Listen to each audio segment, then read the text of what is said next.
प्रश्न नंबर है 481। 1857 ईस्वी के विद्रोह से बिहार का कौन सा भाग अप्रभावित रहा? दानापुर, पटना, आरा, मुजफ्फरपुर, मुंगेर। तो अपना उत्तर निम्नलिखित कूटों में चुने। केवल 5, 4 एवं 5, केवल 4, 4 एवं 5। इसको क्या कर लेना है? 3 एवं 5, ऑप्शन नंबर डी को। तो 481 प्रश्न आपका क्या कह रहा है कि 1857 ईस्वी के विद्रोह से बिहार का कौन सा भाग अप्रभावित रहा, यानी कि जहाँ पे विद्रोह देखने को नहीं मिला। तो वह कौन सा भाग था? दानापुर, पटना, आरा, मुजफ्फरपुर, मुंगेर। तो वह कौन सी जगह थी जहाँ पर विद्रोह नहीं हुआ था? वह थी जगह मुंगेर, यानी कि मुंगेर में विद्रोह नहीं हुआ था। बाकी 4 जगह आपको विद्रोह देखने को मिला। कहाँ का? दानापुर में, पटना में, आरा में, मुजफ्फरपुर में। तो 481 का ऑप्शन आपका कौन सा ही होगा? वह सही होगा केवल 5, यानी कि ऑप्शन नंबर ए। तो 481 का ऑप्शन कौन सा सही हो गया? ए। अगला प्रश्न है 482। निम्न में से कौन सा एक क्षेत्र 1857 के विद्रोह से प्रभावित नहीं था? चित्तौड़, झांसी, जगदीशपुर, लखनऊ। तो वह कौन सा क्षेत्र था जो 1857 के विद्रोह से प्रभावित नहीं था? तो वह था आपका चित्तौड़, ऑप्शन नंबर ए। बाकी तीनों जगह विद्रोह देखने को मिला था, झांसी में, जगदीशपुर में, लखनऊ में। तो झांसी में नेतृत्व करता कौन था? रानी लक्ष्मीबाई। जगदीशपुर में बिहार के राजा कौन थे? जगदीशपुर के राजा कुंवर सिंह। और लखनऊ में कौन थी? बेगम हजरत महल। तो 482 का ऑप्शन कौन सा ही होगा? ए, जहाँ पे विद्रोह नहीं हुआ था। कहाँ पे? चित्तौड़ में। अगला प्रश्न है 483। 1857 के स्वाधीनता संघर्ष की वीरांगना महारानी लक्ष्मीबाई की जन्मस्थली है झांसी, आगरा, वाराणसी, वृंदावन। तो महारानी लक्ष्मीबाई की जन्मस्थली कहाँ पे है? वह है आपकी वाराणसी में, ऑप्शन नंबर सी। तो इनकी जन्मस्थली वाराणसी में है और इनकी जो छतरी है बलिदान दिवस की बलिदान हुई थी वह कहाँ पे है? वह ग्वालियर में है। ठीक है। तो जिनका जन्म कब हुआ था? इनका जन्म हुआ था 1835 ईस्वी में और इनका बलिदान दिवस कब मनाया जाता है? 17 जून 1858 को। तो 483 प्रश्न क्या होगा कि 1857 के स्वाधीनता संघर्ष की वीरांगना महारानी लक्ष्मीबाई की जन्मस्थली है वो कहाँ पे है? Varanasi, option number C. अगला प्रश्न है 484। रानी लक्ष्मीबाई को अंतिम युद्ध में सामना करना पड़ा गफ का, हीरोज का, नील का, हैवलॉक का। तो प्रश्न आपका क्या है कि रानी लक्ष्मीबाई को अंतिम युद्ध में सामना करना पड़ा, यानी कि अंग्रेज जो है सैनिक कौन था? तो वह था आपका हीरोज, ऑप्शन नंबर बी। तो 484 का ऑप्शन कौन सा होगा? बी, कि रानी लक्ष्मीबाई को अंतिम युद्ध में सामना करना पड़ा था किससे? हीरोज से। अगला प्रश्न, निम्न में से कौन इलाहाबाद में 1857 के संग्राम का नेता था? अजीमुल्ला, नाना साहेब, तात्या टोपे, मौलवी लियाकत अली। तो 485 का ऑप्शन कौन सा ही होगा? डी, यानी कि इलाहाबाद में 1857 के संग्राम का नेता कौन था? मौलवी लियाकत अली। तो इसका ऑप्शन कौन सा ही होगा? डी।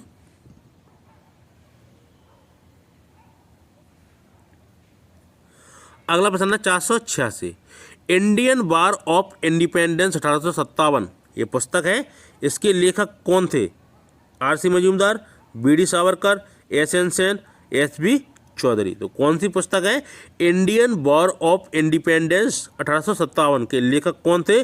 वह थे B D. Savarkar, option number B. तो इंडियन वॉर ऑफ इंडिपेंडेंस 1857 के लेखक कौन है? बी.डी. सावरकर। अगला प्रश्न 487। आधुनिक इतिहासकार जिसने 1857 के विद्रोह को स्वतंत्रता की पहली लड़ाई कहा था कौन है? Doctor SN. Sen, doctor RC. Majumdar, B D. Savarkar, Ashok Mehta. 487 प्रश्न क्या है आपका कि आधुनिक इतिहासकार जिसने 1857 के विद्रोह को स्वतंत्रता की पहली लड़ाई कहा था वह कौन है? वह है B D. Savarkar, option number C. अगला प्रश्न है 488। 1857 के संग्राम को प्रथम स्वतंत्रता संग्राम का नाम किसने दिया?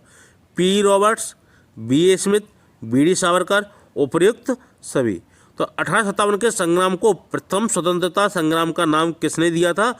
वह दिया था B D. Savarkar, option number C. तो 488 का ऑप्शन कौन सा होगा आपका? सी। अगला प्रश्न आपका 489, निम्नलिखित में से किसने पहली बार 1857 ईस्वी के विद्रोह को स्वतंत्रता संग्राम कहा है? अरविंद घोष ने, रमेश चंद्र मजूमदार ने, विनायक दामोदर सावरकर, जवाहरलाल नेहरू। तो निम्नलिखित में से किसने पहली बार 1857 ईस्वी के विद्रोह को स्वतंत्रता संग्राम कहा है? वह किसने कहा है? वह कहा है विनायक दामोदर सावरकर, यानी कि बीडी सावरकर ने। तो 489 का ऑप्शन कौन सा होगा? सी। अगला प्रश्न है 490, निम्न में से कौन 1857 के विद्रोह का एक महत्वपूर्ण केंद्र नहीं था? आगरा, दिल्ली, कानपुर, झांसी। तो 1857 के विद्रोह का एक महत्वपूर्ण केंद्र नहीं था, वह नहीं था आपका आगरा, ऑप्शन नंबर ए। तो 490 का ऑप्शन कौन सा होगा? ए, कि ये महत्वपूर्ण केंद्र नहीं था। कहाँ पर नहीं था? आगरा में। दिल्ली, कानपुर, झांसी में थे महत्वपूर्ण केंद्र, लेकिन आपका आगरा में नहीं था। अगला प्रश्न है 491, सन 1857 के विद्रोह का तात्कालिक कारण क्या था? चर्बी के साथ बने कारतूस, अंग्रेजों की भूमिकर नीति, लॉर्ड डलहौजी द्वारा समामेलनवादी नीति का प्रतिपादन यानी कि हड़प नीति, डी प्रेस की स्वतंत्रता पर रोक। तो जो सन 1857 में विद्रोह हुआ था उसका तात्कालिक कारण क्या था? तो वह तात्कालिक कारण क्या था आपका? वह था आपका ऑप्शन नंबर ए। ठीक है, चर्बी के साथ बने कारतूस, इन्हीं से विद्रोह भड़का था 1857 क्रांति का। अन्य भी कारण थे कि ज़्यादातर किसान वर्ग, व्यापारी वर्ग, ठीक है, इनका शोषण किया जा रहा था, इनका किसके? अंग्रेजों द्वारा। तो विद्रोह की भावना तो बहुत पहले से पनप रही थी, लेकिन तात्कालिक कारण क्या हुआ था? चर्बी के साथ बने कारतूस। तो इसका ऑप्शन कौन सा ही होगा? ए। अगला प्रश्न है 492, डलहौजी की कुछ कार्रवाइयों ने भारत में गंभीर असंतोष को जन्म दिया जो 1857 के विद्रोह के लिए भी उत्तरदायी हुई। निम्न में से कौन सी कार्रवाई उनमें से नहीं थी? तो कौन सी कार्रवाई थी जो इनमें से चार ऑप्शनों में से नहीं है? रेल तथा तार की शुरुआत, राज्य अपहरण नीति, अनेक शासकों की उपाधियों तथा पेंशनों की समाप्ति, डी शैक्षणिक सुधार। तो प्रश्न आपका 492 क्या कह रहा है कि लॉर्ड डलहौजी की कुछ कार्रवाइयों ने भारत में गंभीर असंतोष को जन्म दिया जो 1857 के विद्रोह के लिए भी उत्तरदायी हुई। निम्न में से कौन सी कार्रवाई उनमें से नहीं थी?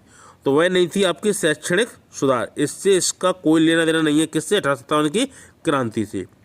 रेल तथा तार की शुरुआत बिल्कुल सही है। इससे क्या हुआ? ज़्यादा माल ब्रिटेन भेजा जाने लगा और भारत में गरीबी का प्रमुख कारण भी बना, क्योंकि कच्चा माल यहाँ से बाहर जा रहा था विदेश में, यानी कि ब्रिटेन में, और वहाँ से विनिर्मित माल जो बना हुआ माल आ रहा था और काफ़ी महंगे दामों पर भारत में बेचा जाता था। यानी काफ़ी सस्ते दामों से माल यहाँ पे ले लिया जाता था, यहाँ से कच्चा माल, और महंगा बनाया माल काफ़ी महंगे दामों पे बेचा जाता था।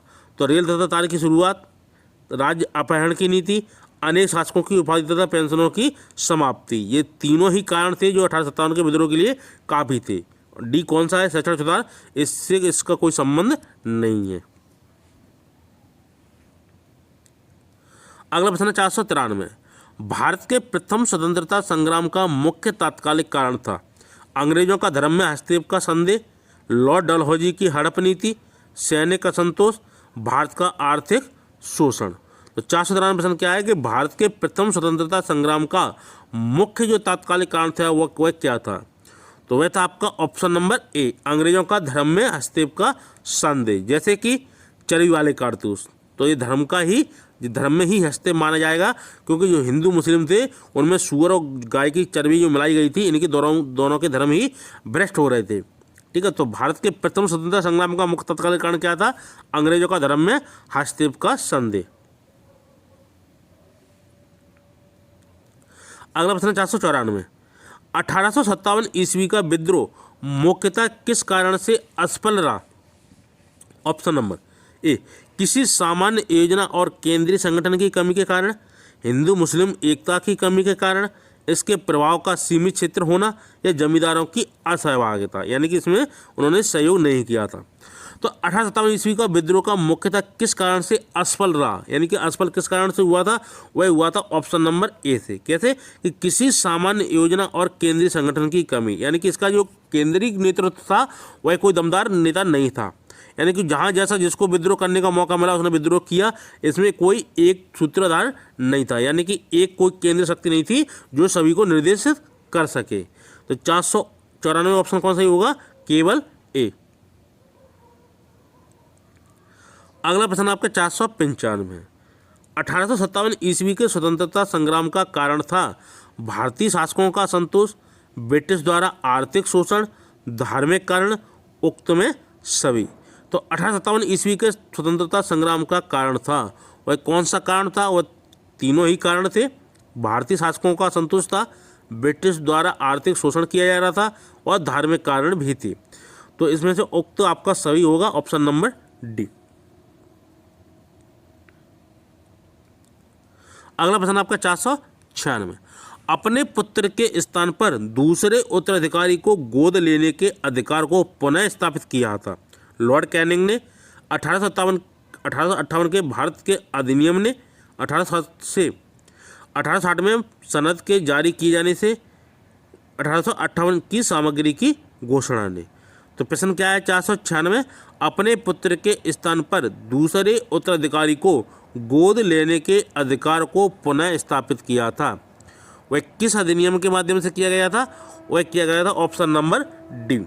यानी कि जो 1858 की सामग्री की जो घोषणा हुई थी उसमें क्या कहा गया था कि कोई राज्य अपने पुत्र के स्थान पर दूसरे उत्तराधिकारी को गोद लेने के अधिकार को पुनः स्थापित किया गया था।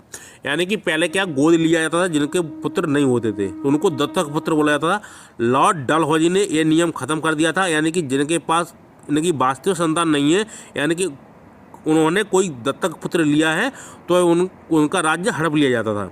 लेकिन जब 1857 क्रांति हो चुकी थी तब 1858 का क्राउन का शासन भारत में लागू हो गया, तो उन्होंने जो घोषणा हुई थी उसमें क्या कहा था कि हम आपके दत्तक पुत्र को भी मान्यता प्रदान करेंगे।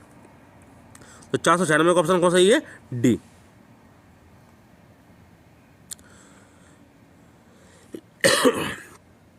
अगला प्रश्न है 487 सामग्री विक्टोरिया ने 1858 की घोषणा में भारतीयों को बहुत सी चीजें दिए जाने का आश्वासन दिया था। निम्न आश्वासनों में से कौन सा ब्रिटिश शासन ने पूरा किया था? ऑप्शन नंबर ए देसी रजवाड़ों की यथास्थिति बनाए रखी जाएगी, बी रियासतों को हड़पने की नीति समाप्त कर दी जाएगी, सी भारतीय व यूरोपियन सभी प्रजा को समान व्यवहार मिलेगा, डी भारतीयों के सामाजिक और धार्मिक विश्वासों में कोई हस्तक्षेप नहीं होगा। तो 497 प्रश्न आपका क्या है कि सामग्री विक्टोरिया ने 1858 की घोषणा में भारतीयों को बहुत सी चीजें दिए जाने का आश्वासन दिया था। निम्न आश्वासनों में से कौन सा ब्रिटिश शासन ने पूरा किया था? तो वह कौन कौन से पूरा किया था? ऑप्शन नंबर इसमें क्या है, बी रियासतों को हड़पने की नीति समाप्त कर दी जाएगी, और डी क्या है भारतीयों के सामाजिक और धार्मिक विश्वासों में कोई हस्तक्षेप नहीं होगा। तो इसमें आपके दोनों ही सही है, बी और डी। तो 497 ऑप्शन क्या सही होगा, बी और डी। अगला प्रश्न 1857 की क्रांति के परिणाम स्वरूप अंग्रेजी सरकार ने भारत में अनेक परिवर्तन किए, निम्न में से कौन नहीं? भारत में सीमा विस्तार की नीति त्याग दी गई, ऑप्शन नंबर बी सेना का पुनर्गठन किया गया एवं भारतीय सैनिकों की तुलना में अंग्रेजी सैनिकों को बढ़ा दिया गया, सी ब्रिटिश सरकार ने कंपनी के हाथ से शासन व्यवस्था अपने हाथ में ले लिया, डी मुसलमानों के प्रति सरकार ने उदारता दिखाई। तो 498 आपका क्या है कि 1857 की क्रांति के परिणाम स्वरूप अंग्रेजी सरकार ने भारत में अनेक परिवर्तन किए, निम्न में से वह कौन सा परिवर्तन नहीं है? पहला क्या है भारत में सीमा विस्तार की नीति त्याग दी गई, बिल्कुल सही है। ऑप्शन नंबर बी क्या है सेना का पुनर्गठन किया गया एवं भारतीय सैनिकों की तुलना में अंग्रेजी सैनिकों को बढ़ा दिया गया, ये भी सही है। सी ब्रिटिश सरकार ने कंपनी के हाथ से शासन व्यवस्था अपने हाथ में ले लिया, ए भी कथन आपका सही है। तो बचा आपका कौन सा ऑप्शन नंबर डी, ये क्या है, मुसलमानों के प्रति सरकार ने उदारता दिखाई। तो ये आपका कथन सही नहीं है, कौन सा, डी। तो 498 ऑप्शन कौन सही होगा, डी।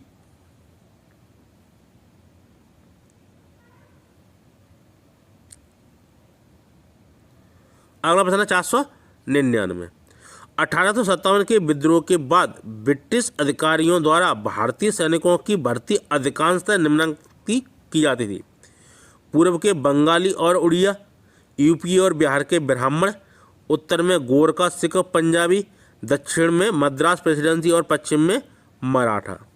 तो 499 प्रश्न आपका क्या है कि 1857 के विद्रोह के बाद ब्रिटिश अधिकारियों द्वारा भारतीय सैनिकों की भर्ती अधिकांशतः किनसे की जाती थी। पूर्व के बंगाली और उड़िया से, यूपी और बिहार के ब्राह्मण से, उत्तर में गोरखा, सिख और पंजाबी, दक्षिण में मद्रास प्रेसिडेंसी और पश्चिम में मराठा। तो 1857 क्रांति के बाद किससे जो अधिकतम सेना बनाई गई, यानी कि वह किनसे ली गई थी, वह थी आपके उत्तर में गोरखा, सिख और पंजाबी। इन्होंने 1857 के संग्राम में अंग्रेजों का साथ दिया था। किन्होंने, पंजाबियों ने, सिखों ने और गोरखा सैनिकों ने। तो ये तीनों ही सैनिक थे जिन्होंने 1857 की क्रांति में अंग्रेजों का साथ दिया था। तो फिर अंग्रेजों ने इनके प्रति क्या क्या वफादारी निभाई और इनको काफ़ी मात्रा में सैनिक भर्ती की गई इनकी। ठीक है, तो ईपी और बिहार के ब्राह्मण, तो इनकी भर्ती बंद कर दी गई। ठीक है, इन्होंने क्या है, विद्रोह वगैरह में भाग लिया था, तो इनकी भर्ती नहीं की गई थी। किसकी, ईपी और बिहार के ब्राह्मणों की।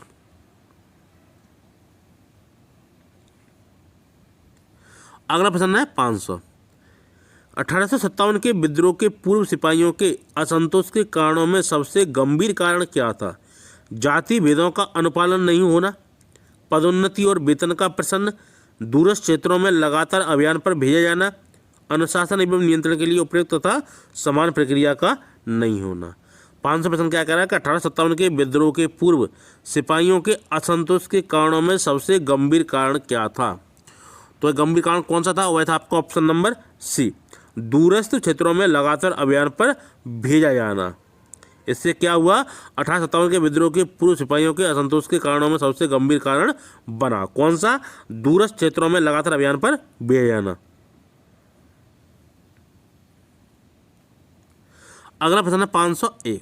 1857 ईस्वी के विद्रोह के पश्चात परिवर्तित स्थिति में ब्रिटिश सेना के विषय में निम्न में से कौन सी बात सही नहीं है। नंबर ए, यूपी के ब्राह्मण तत्व को बढ़ा दिया गया। बी, बंगाल, बम्बई एवं मद्रास की 3 सेनाओं का पार्थक बना रहा। सी, भारतीयों के अनुपात में यूरोपीय सैन्य दल में वृद्धि। डी, अफसर यूरोपी ही बने रहे। तो 501 प्रश्न आपका क्या कह रहा है कि 1857 ईस्वी के विद्रोह के पश्चात परिवर्तित स्थिति में ब्रिटिश सेना के विषय में निम्नलिखित में से कौन सी बात सही नहीं है। तो कौन सा कथन सही नहीं है, वह है आपका ऑप्शन नंबर ए, यूपी के ब्राह्मण तत्व को बढ़ा दिया गया। तो ये आपका सही नहीं है। जो यूपी में जो आबाद है, यहाँ के सैनिकों ने क्या सबसे पहले विद्रोह भाग लिया था और काफ़ी मात्रा में विद्रोह में भाग लिया था सैनिकों ने। तो इनकी भर्ती बंद कर दी गई, यूपी के ब्राह्मण और अवध के सैनिकों की। ठीक है, तो इनकी जगह किसको ले लिया गया था, गोरखा, पंजाबी और सिखों को। बाकी तीनों आपके सही हैं। बंगाल, बम्बई, मद्रास की 3 सेनाओं का पार्थक्य बना रहा। सी, भारतीयों के अनुपात में यूरोपीय सैन्य दल में वृद्धि की गई, यानी कि भारतीय सैनिक कम किए गए और उनके मुकाबले अंग्रेजी सैनिकों में बढ़ोतरी देखी गई। डी, अफसर यूरोपी ही बने रहे। तो इसका ऑप्शन कौन सा नहीं होगा, ए।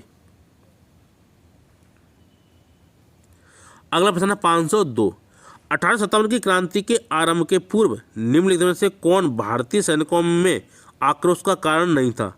नंबर ए, उनकी पदोन्नति सूबेदार के पद तक सीमित थी। भारतीय सैनिकों का वेतन कम था। सी, आपत्तिजनक पशु के चर्बी से चिकनी की गई कारतूसें। डी, सेना में गैर ब्राह्मण की रसोइयों के रूप में नियुक्ति।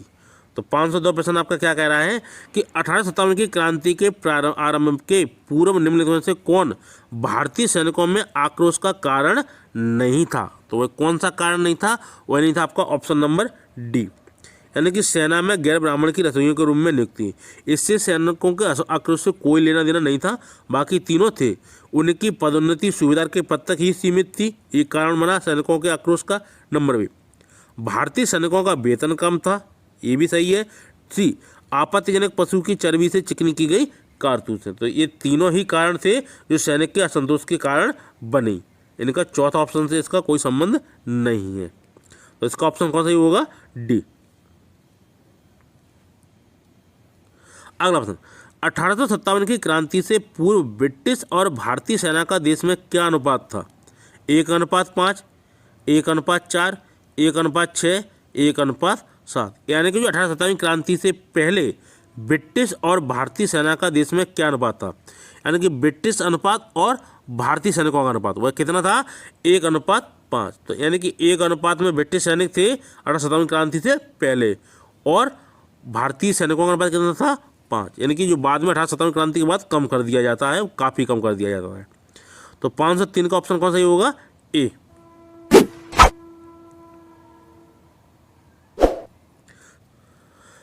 अगला प्रश्न है 504, निम्नलिखित में से कौन सा 1857 के विद्रोह का परिणाम नहीं था? नंबर ए, इसने मराठा शक्ति के उत्थान की सभी आशाएं धूल धूसरित कर दी। ऑप्शन नंबर बी, विद्रोह मुगल साम्राज्य के ताबूत में अंतिम कील साबित हुआ। सी, इसने कंपनी के शासन को समाप्त कर दिया। डी, इसके कारण ईसाई धर्म का प्रसार हुआ। तो 5 प्रश्न क्या कह रहा है आपका कि निम्नलिखित में से कौन सा 1857 के विद्रोह का परिणाम नहीं था? तो वह परिणाम नहीं था आपका ऑप्शन नंबर डी। पहला क्या था? इसने मराठा शक्ति के उत्थान की सभी आशाएं धूल धूसरित कर दी। ठीक है। बी, विद्रोह मुगल साम्राज्य के ताबूत में अंतिम कील साबित हुआ। सी, इसने कंपनी के शासन को समाप्त कर दिया। यानी किसने? 1857 के विद्रोह ने। तो इसका ऑप्शन कौन सा सही नहीं होगा? ऑप्शन नंबर डी की, इसके कारण ईसाई धर्म का प्रसार हुआ। किसके कारण? 1857 के विद्रोह के कारण।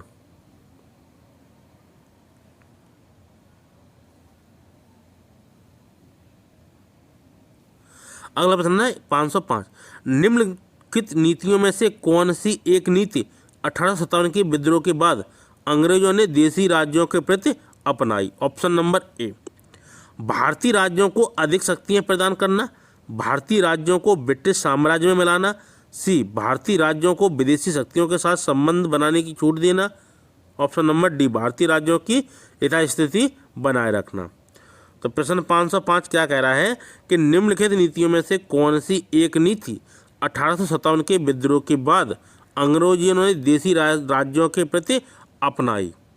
तो कौन सी नीति थी? वह थी आपकी ऑप्शन नंबर डी, भारतीय राज्यों की स्थिति बनाए रखना।